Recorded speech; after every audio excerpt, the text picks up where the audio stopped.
دیکھیے مثال کے طور پر بھی ٹھیک ہے، اب ہم کو یہ بات تو اچھی نہیں لگی، یہ بات تو ہم کو سمجھ میں نہیں آئی، اس لیے ہم نہیں مانگتے اللہ تعالیٰ سے، ہم مانگنے کے لیے تیار نہیں ہیں، ہم دعا کرنے کے لیے تیار نہیں ہیں۔ لیکن اگر کوئی ہم کو 1,00,000 روپے کا قرض دینا باقی ہے، یا ہم کو کوئی گفٹ دینا چاہ رہا، یا کچھ تو بھی باہر سے جو ہے نا ملکوں سے کوئی نہ کوئی کچھ نہ کچھ بھیجتے رہتے، اگر وہ سفر کرتے ہوئے آ رہا، وہ رات کے حصے میں آ رہا، رات کو دیکھو بھائی میں تمہارا پارسل لے کے آیا، لیکن میں جاتے جاتے ہمارے گھر جاتے جاتے تمہارے گاؤں سے یا تمہارے شہر سے چلتے ہوئے جاؤں گا، رات کے 3 بجتے دیکھو 3 بجے رات کو آؤں گا، میں تمہارا پیسہ دینا ہے دے دوں گا، یا تمہارا پارسل دینا ہے دے دوں گا، کیا تم لینے کے لیے تیار ہیں؟ کیا تم لینے کے لیے تیار ہے؟ میں آؤں گا رات کے 3 بجے، کیا کریں گے ہم؟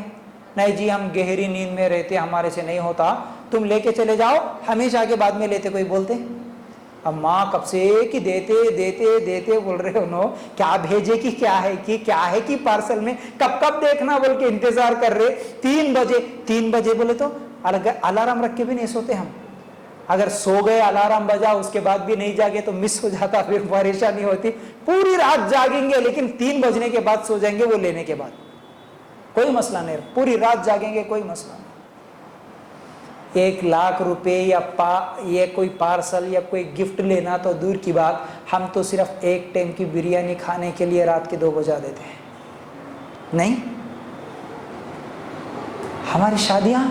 ہمارے فنکشنز، ہمارے ولیمہ کی دعوتیں، کوئی مسئلہ نہیں جی، کیا روز جاگنے کا ہے کہ اپنے لوگ ہیں نا، کیا ہو رہا جاگے تو شادی کے لیے گئے کہتے ہیں ان کے گھر کو، کتنے دن شادی کے تیار ہے، شادی سے 8 دن پہلے گھر کو جاتے، شادی ہونے کے 8 دن بعد آتے، ان کے جمعہ یہاں ختم کر کے آتے۔ اب کیا کرتے، جتنے دن ان کے گھر میں ہے اتنے دن رات تمام جاگنا، کئی کو ہلدیاں لگانا، مہندیاں لگانا، نہیں ہلدی مہندی لگا لیتے ہوئے کتنی راتیں جاگے ہوں گے ہم، اللہ کے لیے غور کرنا۔ کبھی تہجد پڑھنے کے لیے بھی جاگتے تو کتنا فائدہ ہوتا، کتنا فائدہ ہوتا۔ ہلدی مہندی تو کب لگاتے؟ بچوں کو سلا کے، گھر والے سب سونے کے بعد انہیں سب ڈسٹرب کرتے نا بھائی، پہلے ان کو سلا، وہ بچے شرارتی، انہوں 11 بجے تک نہیں سوتے، ان کو سلائے تک 11 بجتے، اب پھر تم میرے کو مہندی لگاؤ میں تمہارے کو لگاتی بولے تو 2 بج جاتے، کوئی مسئلہ نہیں، کوئی ٹینشن نہیں اس کے بارے میں۔ اللہ کے لیے غور کرنا، تہجد کی فضیلت، اللہ تعالیٰ خود دینے کے لیے آیا، ہم مانگنے والے بنے، ہم معافی مانگنے والے بنے، دعا کرنے والے بنے، اللہ کے لیے غور کرنا، ٹھیک ہے۔ اصل میں ہمارے ذہنوں میں اعلیٰ اصل چیز، اہمیت والی چیز ہم کس کو سمجھے؟ ہم تہجد کو اہمیت نہیں دیے نا، ہم اگر تہجد کو اہمیت دیتے تو پھر اس کی کوئی عظمت ہمارے ذہن میں رہتی تو ہم اس کے لیے اپنی نیند قربان کرنے تیار ہوتے، لیکن اس کی اہمیت ہمارے ذہن میں نہیں ہے، اس لیے ہم اس کے لیے جاگنا پسند نہیں کرتے۔ اللہ کے رسول صلی اللہ علیہ وسلم نے فرمایا، اللہ تعالیٰ بندے کے قریب اس وقت ہوتا ہے جب رات کا آخری حصہ ہوتا ہے، اللہ تعالیٰ بندے کے سب سے قریب اس وقت ہوتا ہے جب رات کا آخری حصہ ہوتا ہے، اس وقت اللہ کا ذکر کرنے والوں میں ہو سکتے ہو تو ہو جاؤ،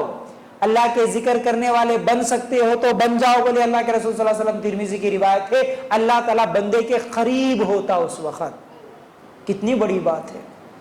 اگر ہم کسی سے محبت کرتے ہیں، اگر وہ آدمی ہمارے قریب آ رہا ہے تو ہم کو کتنی خوشی ہوتی۔ باپ سے محبت ہے،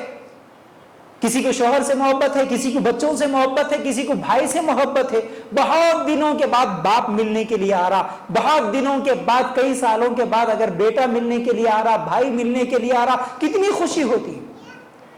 میں جس سے محبت کرتا ہوں وہ میرے قریب ہو رہا ہے تو خوشی کتنی۔ کیا ہم کو اللہ سے محبت نہیں ہے؟ تو اگر اللہ سے محبت سچی ہے تو اللہ قریب ہوتا اس وقت جب رات کا آخری حصہ ہوتا، رات کا آخری حصہ، اس وقت میں اللہ بندے کے قریب ہوتا۔ اللہ کے لیے